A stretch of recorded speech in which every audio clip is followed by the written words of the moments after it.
السلام علیکم دوستوں غلاموں کی منڈی لگی ہوئی تھی۔ خریدار غلام خرید رہے تھے اور فروخت کرنے والے بلند آواز میں گاہکوں کو متوجہ کر رہے تھے۔ منڈی میں ہر رنگ، ہر نسل اور ہر عمر کا غلام موجود تھا۔ یہ عرب کی مشہور منڈی تھی جس میں دور دراز سے غلام بکنے کے لیے آتے تھے اور خریدار بھی بڑی تعداد میں منڈی کا رخ کرتے تھے۔ انمار مکہ شہر کی بڑی معروف خاتون تھی۔ اس کا تجارت کا کاروبار تھا جو مکہ کے آس پاس کے علاقوں میں پھیلا ہوا تھا۔ ویسے تو اس کے پاس مال و دولت اور غلاموں کی کثرت تھی، لیکن پھر بھی اس کو ایک غلام کی ضرورت تھی۔ وہ چاہتی تھی کہ کوئی چھوٹی عمر کا غلام مل جائے جو اس کے گھر کے کام کاج میں اس کا ہاتھ بٹاتا رہے۔ غلام کی ضرورت ہی اسے منڈی میں کھینچ لاتی۔ منڈی میں بہت سے غلام موجود تھے۔ بیچنے والے اپنے اپنے غلاموں کو قطار میں کھڑا کر کے آوازیں لگا رہے تھے اور خریدار غلاموں کو دیکھتے چلے جا رہے تھے اور فروخت کرنے والوں سے غلام کے کام اور علاقے کے متعلق پوچھ رہے تھے۔ انمار بھی قطار در قطار کھڑے غلاموں کو دیکھتی جا رہی تھی۔ ایک جگہ پہنچ کر وہ رک گئی۔ اس کا چہرہ مسرت سے دمک اٹھا۔ جس چیز کی تلاش میں تھی وہ اسے مل گئی۔ اس کے سامنے ایک بچہ کھڑا تھا۔ صحت مند بچے کے چہرے سے شرافت کا نور ٹپک رہا تھا۔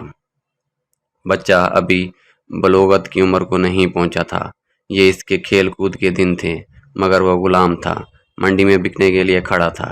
پہلی نظر میں ہی بچہ انمار کے دل کو لگا۔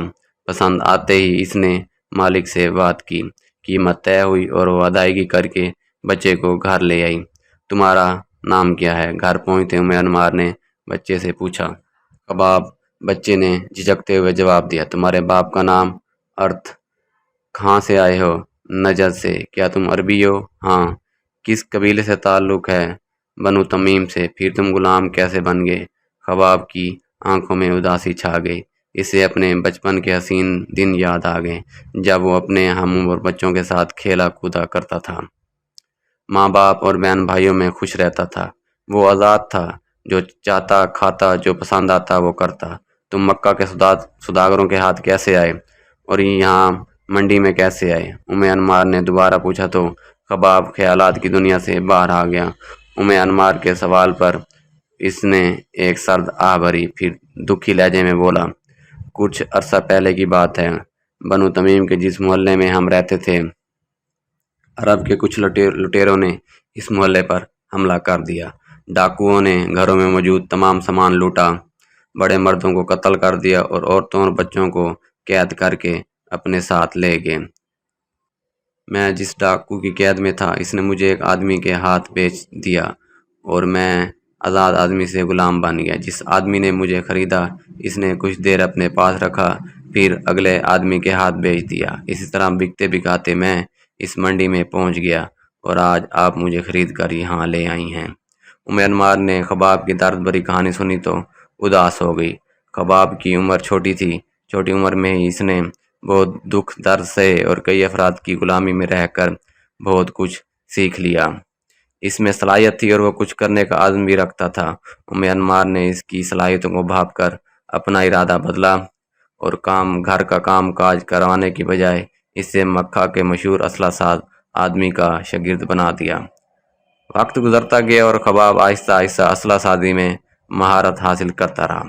پھر ایک روز وہ بھی آیا کہ کباب ایک ماہر اسلحہ ساز بن گیا۔ لوگ دکان پر آ کر اس کی تلواریں دیکھتے اور پسند کرتے تھے۔ جب اسے تلوار بنانے میں اس قدر مہارت ہو گئی کہ وہ اکیلا کام کر سکتا تھا اور عرب میں اس کی تلواریں بھی مشہور ہو گئیں، تو انمار نے اس بازار میں ایک دکان کرائے پر لی اور کباب کو اس دکان پر تلوار بنانے اور بیچنے کا کام سونپ دیا۔ انمار نے جس کباب کو چھوٹی عمر میں منڈی سے خریدا تھا، وہ اب جوانی کی حدوں کو چھونے لگا تھا اور مکہ میں اس کی شہرت دن بدن پھیل رہی تھی۔ ایک روز کباب دکان پر ہی تھا کہ اس کے پاس قریش کا ایک آدمی آیا۔ اس نے کہا، کباب، سنا ہے بنو ہاشم کے ایک نوجوان نے نبی ہونے کا دعویٰ کیا ہے، کیا واقعی؟ کباب نے بے یقینی کی کیفیت میں پوچھا۔ ہاں، بڑی عجب باتیں کرتا ہے کہ یہ بت کسی کو کوئی نفع یا نقصان نہیں دیتے، کیونکہ سب کام اللہ کرتا ہے جو آسمانوں پر ہے۔ اس نے سب کو پیدا کیا ہے، لہذا بتوں کی پوجا کے بجائے اس اکیلے اللہ کی عبادت کرنی چاہیے۔ خباب نے قریش کے نوجوان کو کچھ جواب تو نہ دیا، البتہ دل میں یہ ارادہ کر لیا کہ میں اس آدمی سے ضرور ملوں گا۔ یہ تو بڑی حکمت کی باتیں ہیں۔ اسی شام خباب نے دکان بند کی تو انمار کے گھر جانے کی بجائے سیدھے اس جگہ پر پہنچے جہاں نبی کریم صلی اللہ علیہ وآلہ وسلم اپنے اصحاب کرام کے ساتھ بیٹھے ہوئے تھے۔ خباب چپ چاپ چھوٹی سی مجلس میں بیٹھ کے اور باتیں سننے لگے۔ انہیں وہاں بیٹھے زیادہ دیر نہ گزری تھی کہ نبی اکرم صلی اللہ علیہ وآلہ وسلم کی باتوں نے اپنا اثر دکھانا شروع کر دیا۔